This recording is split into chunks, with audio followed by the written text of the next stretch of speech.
نبی کریم صلی اللہ علیہ وسلم نے فرمایا یہ سورت مجھے دنیا کی ہر چیز سے زیادہ پیاری ہے، عصر کے وقت پڑھ کر جو بھی مانگے گا اللہ خوشی سے دے گا۔ محترم ناظرین، نبی کریم صلی اللہ علیہ وسلم کی سیرت طیبہ نہ صرف ایک کامل زندگی کا نمونہ ہے بلکہ قرآن مجید سے آپ کی محبت بھی ہر امتی کے لیے مشعل راہ ہے۔ آپ صلی اللہ علیہ وسلم نے قرآن کی ہر آیت کو نہایت توجہ، محبت اور ادراک سے پڑھا، سمجھا اور اپنی امت کو اس کی تعلیم دی، مگر کچھ صورتیں ایسی ہیں جن کے ساتھ آپ صلی اللہ علیہ وسلم کو خصوصی تعلق، قلبی لگاؤ اور روحانی کشش تھی۔ یہ صورت نہ صرف آپ صلی اللہ علیہ وسلم کے دل کو تسکین دیتی تھی بلکہ آپ ان کی تلاوت کو بار بار فرمایا کرتے اور صحابہ کرام رضی اللہ عنہم کو ان کی فضیلت سے آگاہ فرماتے۔ تو ہمارا آج کا وظیفہ بھی قرآن پاک کی ایک بہت ہی پیاری صورت پڑھنے کا وظیفہ ہے جو نبی کریم صلی اللہ علیہ وسلم کو دنیا جہان کی ہر چیز سے پیاری ہے، کہ جس کو نماز عصر کے بعد پڑھنے سے انسان کی تمام مشکلات، اس کی پریشانیاں، اس کی تنگ دستی دور ہو جاتی ہیں، اس کے گھر میں خوشحالی آتی ہے، اس کو ہر میدان میں فتح و کامیابی نصیب ہوتی ہے، وہ رزق کی تنگی سے دور ہو جاتا ہے، کیونکہ اس سورت کی تلاوت کرنے سے اللہ تعالیٰ اس کو اتنا رزق دیتا ہے کہ اس کی نسل در نسل تک یہ رزق کا سلسلہ شروع ہو جاتا ہے۔ یہ قرآن پاک کی بہت ہی پیاری صورت ہے جس کو پڑھنے والا کبھی مایوس نہیں ہوا۔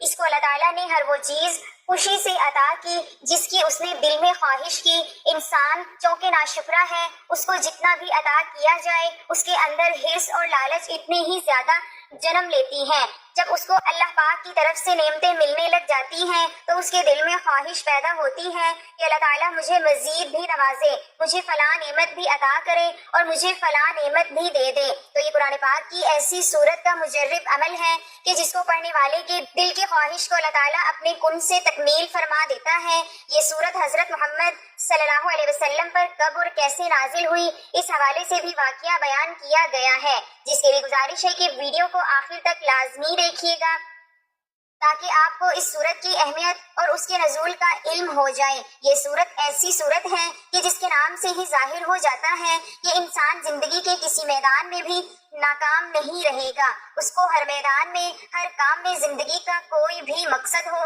اس میں کامیابی نصیب ہوگی۔ محترم ناظرین، اللہ تعالیٰ نے حضرت محمد صلی اللہ علیہ وسلم کی مقدس ہستی کو تمام انسانوں کے لیے رحمت للعالمین بنا کر بھیجا۔ اللہ پاک فرماتے ہیں کہ بے شک ہمارے پاس اللہ کی طرف سے ایک نور ہے، یعنی حضرت محمد صلی اللہ علیہ وسلم، اور ایک روشن کتاب قرآن مجید حضور نبی کریم صلی اللہ علیہ وسلم کی پسند ناپسند ہر مسلمان کے لیے بہت زیادہ اہمیت رکھتی ہے، کیونکہ اسی محاذ پر اس کی کامیابی یا ناکامی کا انحصار ہے۔ یعنی اگر آپ حضور صلی اللہ علیہ وسلم کی پسندیدہ چیزوں سے، پسندیدہ کاموں سے پیار کریں گے، ان کو پسند کریں گے اور آپ حضور صلی اللہ علیہ وسلم کی طرز زندگی کو اپنائیں گے، آپ صلی اللہ علیہ وسلم کی پسند ناپسند کا خیال رکھیں گے، تو اللہ پاک آپ کو عزت، دولت، شہرت، کامیابی، دنیا کی ہر چیز سے نوازیں گے۔ اور جن چیزوں سے حضور نبی کریم صلی اللہ علیہ وسلم دور رہتے تھے، جنہیں ناپسند کرتے تھے، تو آپ بھی اگر ان چیزوں کو ناپسند کریں گے، ان سے دور رہیں گے، تو اسی طرح بھی اللہ پاک آپ کی زندگی کو کامیابیوں سے ہمکنار کریں گے اور آپ کی زندگی سے پریشانیوں کو، غموں کو انشاءاللہ دور کر دیں گے، دونوں جہاں میں بلند مقامات عطا فرمائیں گے۔ سرکار دو عالم حضرت محمد صلی اللہ علیہ وسلم کو اللہ تعالیٰ نے رحمت للعالمین بنا کر دنیا میں بھیجا۔ یہ لقب اور شرف ایسا ہے جو کسی اور کے لیے استعمال نہیں کیا گیا۔ رحمت للعالمین وہی عظیم ترین شخصیت قرار پائے گی جس نے امن عالم کے قیام و استحکام کے لیے ساری زندگی صرف کی ہوگی، جس نے بندوں کو اللہ سے ملایا ہو، جس نے غریبی، امیری، جوانی، پیروی، امن اور جنگ، رنج و راحت، حزن و مسرت، ہر موقع اور مقام پر انسانیت کی رہنمائی کی ہو، جس کی تعلیم نے تمام افراد بشر کو بھائی بھائی قرار دیا ہو، جانی دشمنوں کو پروانہ امن و امان عطا کیا ہو، غیر مسلم ذمیوں کو جان و مال، عزت و آبرو اور دیگر حقوق انسانی کی حفاظت میں مسلمانوں کے ہم پلہ اور مساوی قرار دیا ہو۔ رحمت للعالمین وہی ہے جس نے تمام بنی نوع انسان کو انسانی، قومی، قانونی اور مالی مساوات کا درس دیا ہو، جس نے یہودیوں، عیسائیوں، منافقین اور تمام مخالفین کے ساتھ بے نظیر رواداری اور عدل و انصاف کا معاملہ کیا ہو اور ان کے ہر طرح کے حقوق کی حفاظت کی ضمانت دی ہو، جس نے انسانوں کے تمام طبقات، امیر و غریب، عوام و خواص، بوڑھوں، بچوں، جوانوں، مردوں، عورتوں، نیک و بد، درویشوں، مزدوروں، غلاموں، کنیزوں کے ساتھ رواداری، غم گساری، مساوات اور ہمدردی کے جذبات سے معاشرے کو آراستہ کیا ہو۔ سرور عالم صلی اللہ علیہ وسلم کی حیات طیبہ رواداری، مساوات و ہمدردی اور غم خواری و غم گساری، عفو درگزر اور رحم و کرم کے واقعات سے معمور نظر آتی ہے۔ عام انسانوں کی خدمت، ان کی حاجت روائی اور اشک شوئی سے سرکار دو عالم صلی اللہ علیہ وسلم کو بڑی دلچسپی رہی۔ خدمت خلق چونکہ دعوت کا راستہ ہموار کرتی ہے، دلوں کے بند دروازے کھولتی ہے، اس لیے اللہ تعالیٰ نے نبوت سے پہلے نبی اکرم صلی اللہ علیہ وسلم کو خدمت خلق کی تربیت دی۔ خدمت خلق کے دائرے میں سرکار دو عالم صلی اللہ علیہ وسلم نے رشتہ داروں کا ہمیشہ خیال رکھا، ان کے ساتھ حسب مراتب معاملہ کیا، ان کے حقوق کی ادائیگی میں پیش رہے، یتیموں، بیواؤں اور بے نواؤں کی خبرگیری کی، ان کی امداد فرمائی، بے روزگاروں کی مالی مدد اور مظلوموں مصیبت زدہ لوگوں کی دستگیری فرمائی، اور نبوت کے ساتھ سرفراز کیے جانے سے پہلے بھی مکہ میں امن و امان کے قیام کے لیے کی جانے والی جدوجہد میں آپ صلی اللہ علیہ وسلم برابر شریک رہے۔ محسن انسانیت حضرت محمد صلی اللہ علیہ وسلم کی نبوت و رسالت کا امتیاز یہ ہے کہ رحمان و رحیم پروردگار نے آپ صلی اللہ علیہ وسلم کو تمام جہانوں کے لیے رحمت بنا کر مبعوث فرمایا۔ اس حوالے سے ارشاد بانی ہے، اور ہم نے اے رسول صلی اللہ علیہ وسلم آپ کو تمام جہانوں کے لیے سراپا رحمت بنا کر ہی بھیجا ہے۔ قرآن کریم کی ہی آیت مبارکہ قرآن ناطق رحمت للعالمین صلی اللہ علیہ وسلم کی شان رحمت، آپ صلی اللہ علیہ وسلم کے خصائل و شمائل اور اخلاق کریمانہ کا جلی عنوان ہے۔ اس میں کوئی شبہ نہیں کہ اللہ عز و جل کے تمام انبیاء و مرسلین رحمت تھے، مگر رحمت للعالمین نہیں تھے۔ ان کی شان رحمت اپنی قوم، اپنے علاقے، اپنے دور اور اپنے زمانے تک محدود تھی، جبکہ رحمت مجسم محسن عالم حضرت محمد صلی اللہ علیہ وسلم کی رحمت و شفقت کا دائرہ ہر عہد، ہر زمانے، ہر قوم، اپنے پرائے جملہ کائنات اور جملہ مخلوقات، یہاں تک کہ تمام جہانوں اور دنیا آخرت کو شامل ہے۔ رحمت للعالمین کی صفت رحمت اور آپ صلی اللہ علیہ وسلم کی شان رحمت کی تجلی عام ہے۔ رحمت کے اس خزانے اور امت کے غمخوار کے دربار میں دوست، دشمن، اپنا پرایا، عورت، مرد، بوڑھے، بچے، کافر، مسلم، آقا و غلام، انسان، حیوان، کائنات اور تمام جہانوں کا ذرہ ذرہ، ہر ایک صنف ہستی برابر کے حصے دار ہے۔ آپ صلی اللہ علیہ وسلم کی شان رحمت تمام عالمین، تمام جہانوں اور ہر عہد کو محیط ہے۔ کفار و مشرکین نے مکہ مکرمہ میں وہ کون سا ظلم تھا جو سرکار دو عالم صلی اللہ علیہ وسلم اور صحابہ کرام رضی اللہ تعالی عنہ کے ساتھ روانہ رکھا ہو؟ آپ صلی اللہ علیہ وسلم کو جسمانی اور ذہنی اذیتیں دی گئیں، آپ صلی اللہ علیہ وسلم پر پتھروں اور سنگیزوں کی بارش کی گئی، آپ صلی اللہ علیہ وسلم کے راستے میں کانٹے بچھائے گئے، آپ صلی اللہ علیہ وسلم کا گلا گھونٹا گیا، نماز کی حالت میں آپ صلی اللہ علیہ وسلم پر اونٹ کی اوجڑی رکھ دی گئی، آپ صلی اللہ علیہ وسلم کے قتل کے منصوبے تیار کیے گئے، 3 سال تک شعیب بن ابی طالب میں آپ صلی اللہ علیہ وسلم کو محصور رکھا گیا، جس میں بیوبل کے پتے کھا کر گزارا کرنے کی نوبت آئی۔ طائف میں آپ صلی اللہ علیہ وسلم کو سخت اذیت پہنچائی گئی، لوگوں نے آپ صلی اللہ علیہ وسلم کو اتنا زد و کوب کیا کہ آپ صلی اللہ علیہ وسلم کے نالین مبارک خون سے لبریز ہو گئے۔ آپ صلی اللہ علیہ وسلم کو مکہ مکرمہ سے ہجرت کرنے پر مجبور کیا گیا۔ آپ صلی اللہ علیہ وسلم مدینہ تشریف لے گئے تو وہاں بھی سکون و اطمینان سے رہنے نہیں دیا گیا اور طرح طرح کی یورشیں جاری رکھی گئیں۔ یہود کے ساتھ مل کر رحمت عالم صلی اللہ علیہ وسلم اور مسلمانوں کے خلاف منصوبہ بند مہم چھیڑ دی گئی۔ فتح مکہ کے موقع پر کفار مکہ کو موت اپنے سامنے نظر آ رہی تھی، انہیں خطرہ تھا کہ آج ان کی اعزاء رسانیوں کا انتقام لیا جائے گا۔ سرکار دو عالم صلی اللہ علیہ وسلم نے انہیں مخاطب کر کے فرمایا، اے قریش کے لوگوں، تمہیں کیا توقع ہے؟ اس وقت میں تمہارے ساتھ کیا معاملہ کروں گا؟ انہوں نے جواب دیا، ہم اچھی ہی امید رکھتے ہیں۔ آپ صلی اللہ علیہ وسلم کریم النفس اور شریف بھائی ہیں اور کریم اور شریف بھائی کے بیٹے ہیں۔ آپ صلی اللہ علیہ وسلم نے ارشاد فرمایا، میں تم سے وہی کہتا ہوں جو یوسف علیہ السلام نے اپنے بھائیوں سے کہا تھا، آج تم پر کوئی الزام نہیں، جاؤ تم سب آزاد ہو۔ علامہ شبلی نعمانی رحمت دو عالم حضرت محمد صلی اللہ علیہ وسلم کی سیرت طیبہ کے ان واقعات کو نقل کرنے کے بعد آپ صلی اللہ علیہ وسلم کی شان رحمت اور رحمت للعالمین کے متعلق لکھتے ہیں، حضور انور صلی اللہ علیہ وسلم کی ذات پاک تمام دنیا کے لیے رحمت بن کر آئی تھی۔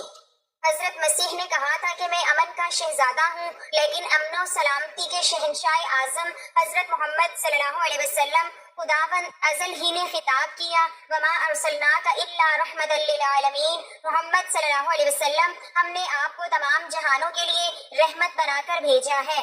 آپ صلی اللہ علیہ وسلم کے خزانہ رحمت میں دوست، دشمن، کافر و مسلم، بوڑھے، بچے، عورت، مرد، آقا و غلام، انسان و حیوان، ہر ایک صنف و ہستی برابر کے حصے دار تھی۔ آپ صلی اللہ علیہ وسلم نے فرمایا میں رحمت بنا کر بھیجا گیا ہوں۔ آپ صلی اللہ علیہ وسلم نے دنیا کو پیغام دیا، ایک دوسرے سے بغض و حسد نہ کرو، ایک دوسرے سے منہ نہ پھیرو، اور اے خدا کے بندو سب آپس میں بھائی بھائی بن جاؤ۔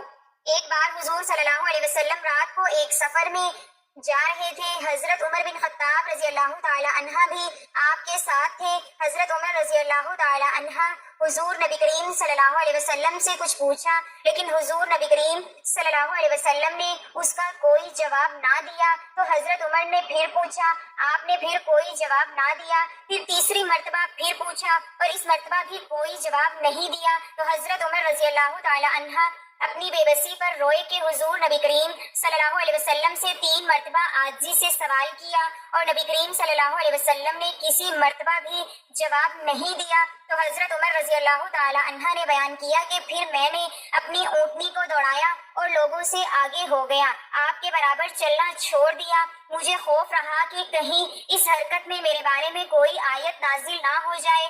ابھی تھوڑا ہی وقت گزرا تھا کہ میں نے ایک پکارنے والے کو سنا جو پکار رہا تھا۔ تو حضرت عمر رضی اللہ تعالی عنہ نے بیان کیا کہ میں نے سوچا مجھے تو خوف تھا کہ میرے بارے میں کوئی وحی نازل ہو گئی ہے۔ حضرت عمر رضی اللہ تعالی عنہ نے بیان کیا کہ چنانچہ رسول اللہ صلی اللہ علیہ وسلم کی خدمت میں آیا اور میں نے آپ کو سلام کیا۔ سلام کے جواب کے بعد نبی کریم صلی اللہ علیہ وسلم نے فرمایا کہ اے عمر، آج رات مجھ پر ایسی صورت نازل ہوئی ہے جو مجھے ان سب چیزوں سے زیادہ پسند ہے جن پر سورج نکلتا ہے۔ پھر آپ نے سورۃ فتح کی آیت اِنَّا فَتَحْنَا لَكَ فَتْحًا مُبِینًا فرمائی، یعنی قرآن کی یہ سورت سورۃ فتح ہے جو 26ویں پارے کی سورت ہے۔ قرآن پاک کی یہ سورت حضور صلی اللہ علیہ وسلم کو سب سے زیادہ پسند تھی۔ حضرت عمر رضی اللہ تعالی عنہ بخوبی جانتے تھے کہ میرا آگے بڑھ جانا اور رسول اللہ صلی اللہ علیہ وسلم سے دور ہو جانا نزول وحی سے رکاوٹ کا باعث نہیں ہے۔ اس کے باوجود وہ آگے اس لیے چلے گئے کہ بار بار سوال کرنے سے میں رسول اللہ صلی اللہ علیہ وسلم کی پریشانی کا باعث بنا ہوں۔ میں دور چلا جاؤں گا تو جو پریشانی آپ کو میری وجہ سے لاحق ہوئی تھی وہ دور ہو جائے گی۔ حضرت صلی اللہ علیہ وسلم پر سورت اِنَّا فَتَحْنَا کا نزول ہو رہا تھا۔ حضرت عمر رضی اللہ تعالی عنہ کو معلوم نہ ہوا، اس لیے وہ بار بار پوچھتے رہے، مگر حضرت صلی اللہ علیہ وسلم خاموش رہے، جس کو حضرت عمر رضی اللہ تعالی عنہ نے حضرت صلی اللہ علیہ وسلم کی خفگی پر محمول کیا۔ بعد میں حقیقت حال کے کھلنے پر صحیح کیفیت معلوم ہوئی۔ سورت اِنَّا فَتَحْنَا کا اس موقع پر نزول اشاعت اسلام کے لیے بشارت تھی، اس لیے حضرت صلی اللہ علیہ وسلم نے اس سورت کو ساری کائنات سے عزیز ترین بتلایا۔ سیدنا عمر رضی اللہ تعالی عنہ تقوی اور حب رسول کے اعلیٰ مقام پر فائز تھے۔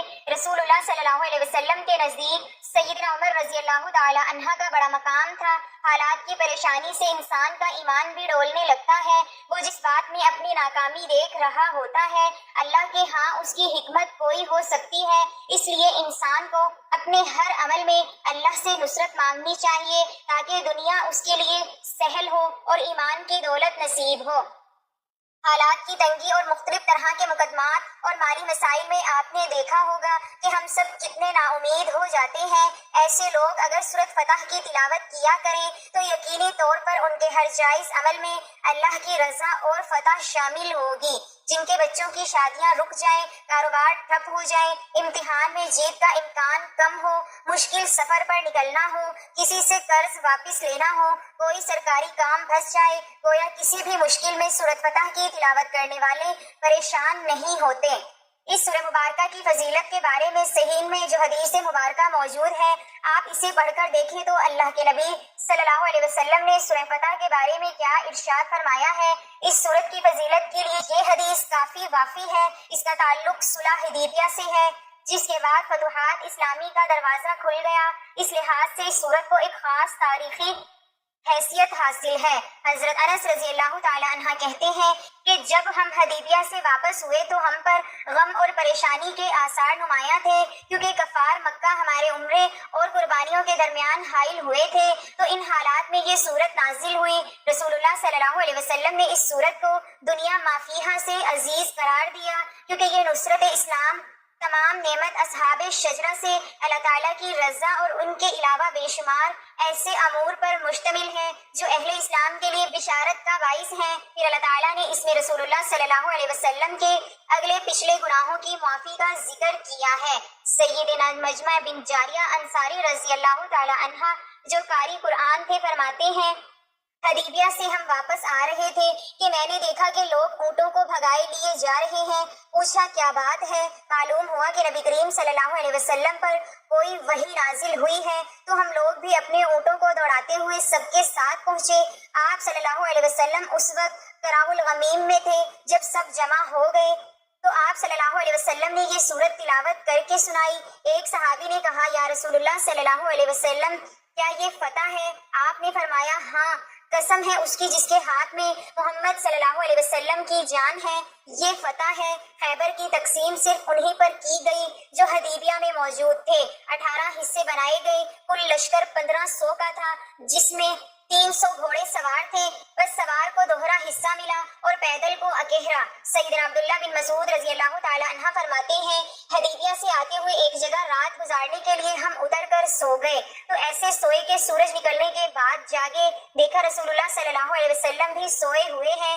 ہم نے کہا آپ کو جگانا چاہیے، کہ آپ خود جاگ گئے اور فرمانے لگے، جو کچھ کرتے تھے کرو اور اسی طرح کرو جو سو جائے یا بھول جائے۔ اسی سفر میں نبی کریم صلی اللہ علیہ وسلم کی اونٹنی کہیں گم ہو گئی۔ ہم ڈھونڈنے نکلے تو دیکھا کہ ایک درخت میں نکیل اٹک گئی ہے اور وہ رکی کھڑی ہے۔ اسے کھول کر نبی کریم صلی اللہ علیہ وسلم کے پاس لائے۔ آپ سوار ہوئے، ہم نے کوچ کیا۔ ناگہاں راستے میں ہی آپ پر وحی آنے لگی۔ وحی کے بعد آپ پر بہت دشواری ہوتی تھی۔ جب وحی ہٹ گئی تو آپ نے ہمیں بتایا کہ ہم پر سورت انا فتحنا لک فتحا مبینا اتری ہے۔ نبی کریم صلی اللہ علیہ وسلم نوافل، تہجد وغیرہ میں اس قدر وقت لگاتے کہ پیروں پر ورم چڑھ جاتا۔ تو آپ صلی اللہ علیہ وسلم سے کہا گیا، کیا اللہ تعالیٰ نے آپ کے اگلے پچھلے گناہ معاف نہیں فرما دیے؟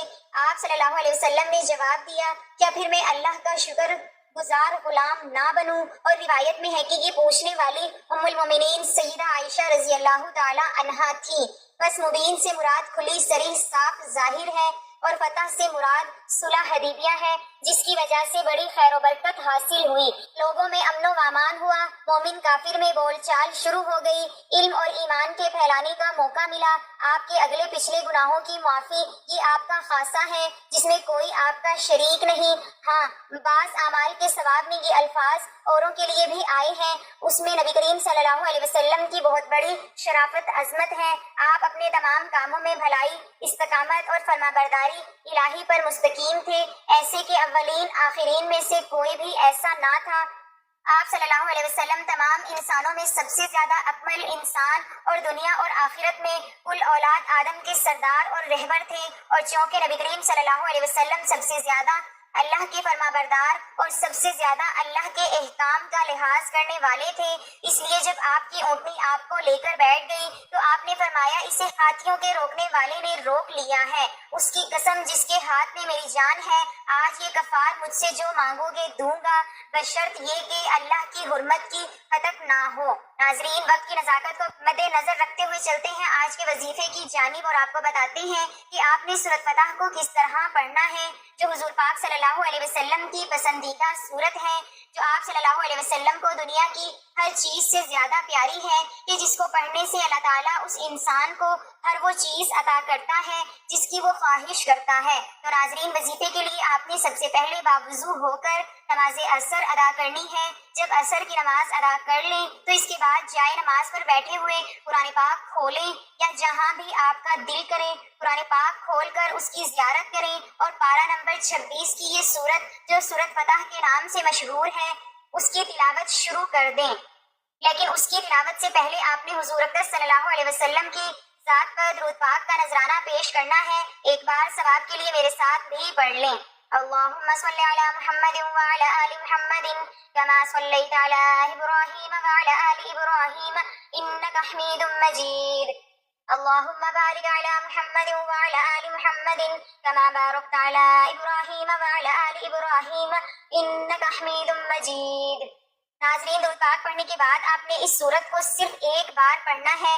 آپ کا زیادہ وقت نہیں لگے گا، لیکن آپ کا اتنا سا لگایا ہوا وقت بھی آپ کی نسلوں تک کے لیے آسانیاں پیدا کر دے گا. بزرگوں عاملین مشکلات سے نکلنے کے لیے سورہ فتح کو روزانہ 7 بار پڑھنے کی ہدایت فرماتے ہیں. اس سورت کو جو عصر کی نماز کے بعد اگر 3 بار پڑھے گا، اللہ تعالیٰ اسے کامیابیوں سے ہمکنار کرے گا. جس کام میں ہاتھ ڈالے گا اس میں کامیابی ملے گی. اللہ اس کا بند رزق کھول دیا جائے گا اور نسل در نسل اس کو رزق ملتا رہے گا. یہ ہمارے پیارے نبی کریم صلی اللہ علیہ وسلم کی پسندیدہ سورت ہے. یہ سورت دراصل نبی کریم صلی اللہ علیہ وسلم کے قلب مبارک کی ترجمانی کرتی ہے. آپ نے جس چیز کو اپنایا وہ دراصل امت کے لیے خیر و برکت اور رشد و ہدایت کا ذریعہ ہے. بس جس نے ان صورتوں کو اپنایا اس نے نبی کی سنت کو تھاما، اور نبی کی سنت کو تھامنے والا کبھی گمراہ نہیں ہوتا. جو بھی اس سورت کی تلاوت کرے گا تو اللہ رب العزت اس بندے کے لیے دونوں جہاں کے بند خزانوں کے منہ کھول دے گا. اسے لوگوں میں ہر دل عزیز بنا دے گا. ہر کوئی اس کی عزت کرے گا، اس سے پیار کرے گا، اور اللہ تعالیٰ اس کے گھروں میں سے بھی محتاجی کو، رزق کی تنگی کو ختم کر دے گا انشاءاللہ. تو آپ بھی اس سورت کی تلاوت لازمی کریں، خاص طور پر نماز عصر کے بعد. انشاءاللہ غیب سے رزق ملے گا. ذہن میں جو بھی مقصد ہوگا وہ پورا ہوگا. ہر نیک اور جائز مقصد میں کامیابی ملے گی. اللہ تعالیٰ سے دعا ہے کہ ہماری تمام مشکلات اور پریشانیوں کو دور کر کے ہمارے لیے آسانیاں پیدا فرمائے.